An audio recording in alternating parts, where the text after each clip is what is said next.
Hello. Today we're going to talk about 3.7 differentials. Differential is a concept different from derivative. We're going to illustrate this concept of differential by considering a general curve showing on the right side.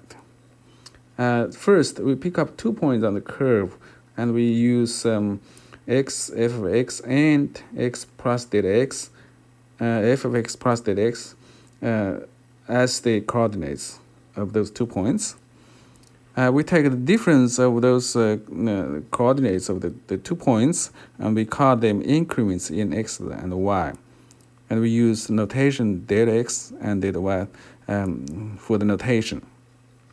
We can also draw a tangent line at the lower point on the curve and we try to calculate the change in y on the tangent line when x changes delta x. Consider the right triangle in the graph. Remember, the slope of tangent line is just a derivative of the function.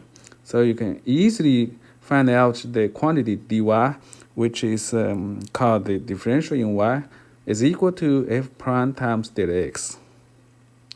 And the differential in x is defined as same as the increment in x, and we use dx to denote it.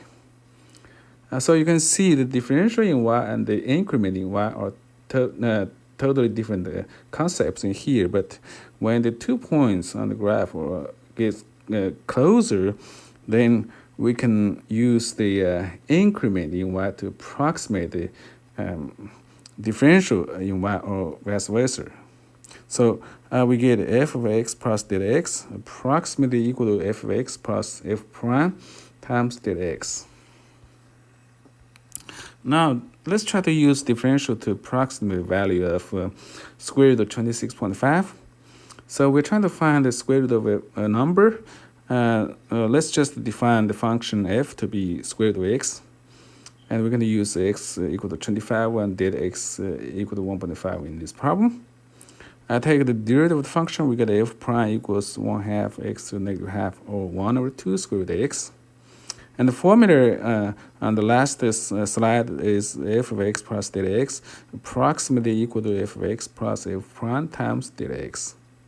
So that means the square root of x plus delta x approximately equal to square root of x plus 1 over 2 square root of x times delta x.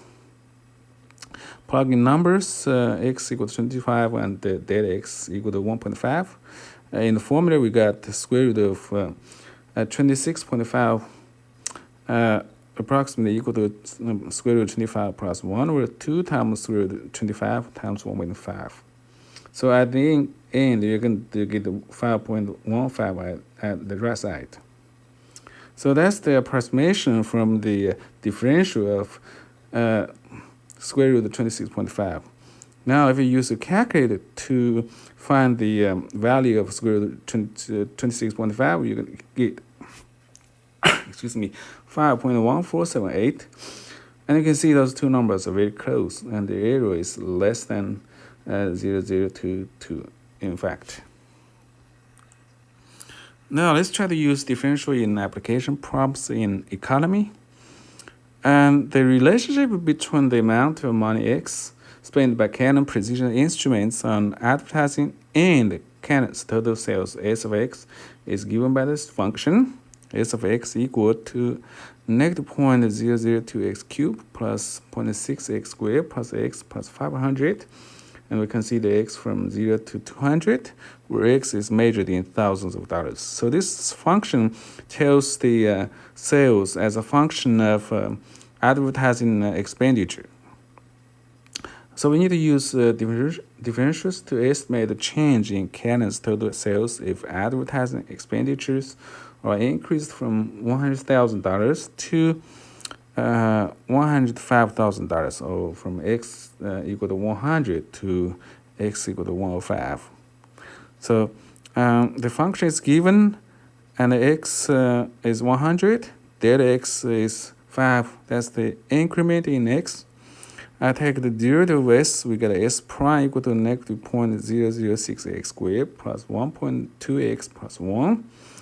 Using the formula of delta s, approximately equal to ds, which is s prime times delta x. We get negative 0.006, 100 squared plus 1.2 times 100 plus 1 times 5. And that will give you 305 or $305,000. So an increase of $5,000 in advertisement will result in an increase in the total sales of $305,000. This is the end of today.